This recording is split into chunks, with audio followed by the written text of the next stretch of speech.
government's calling it out. It's crime. Okay. I'm gonna toss it to Tony. Go ahead, Tony.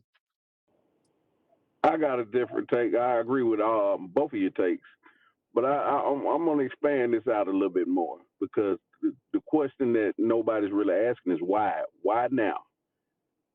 Betting on sports and the mafia in sports betting and gambling in general has been going on for over 100 years now.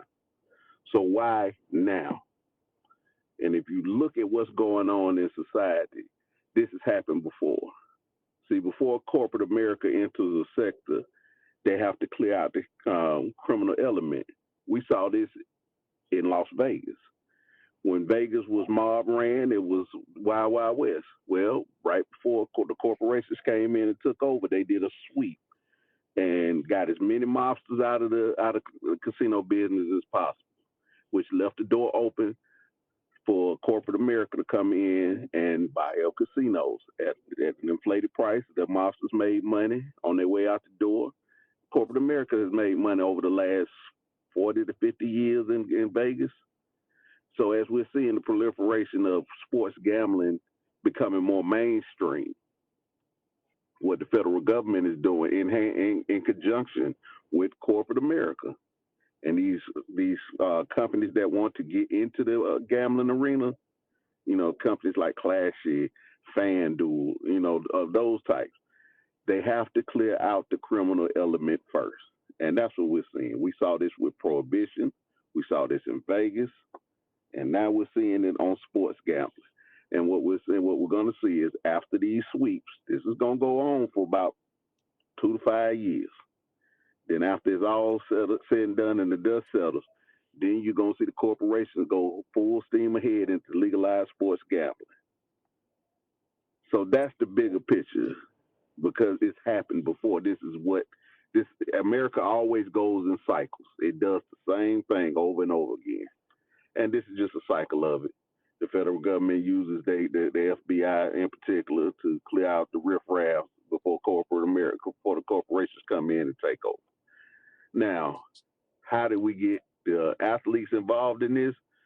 That's addiction. You're dealing with people who have a gambling addiction, and they get in debt to the mafia figures. Somebody introduced them to the games.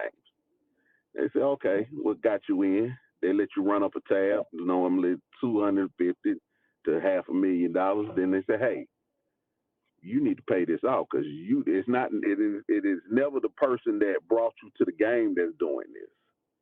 They're just the figurehead for the mafia figures behind them, and they said, come to you. Michael Francesi said this on Vlad TV. They come to you after you done ran up the debt, say, hey, you owe me $500,000.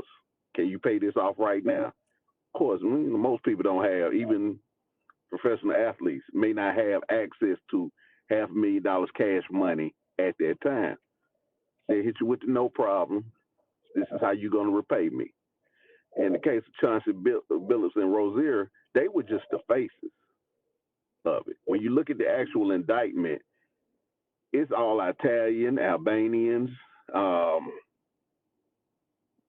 I think a couple of Greeks, but they all know mob figures under the indictment. It's like 20-something odd people on the indictment.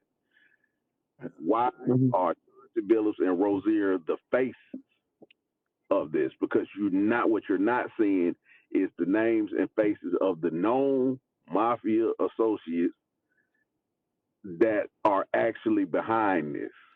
And that's the part I don't like, is you wheel out the athletes to be the face of criminality. You wheel out the black athletes to be the face of the criminality.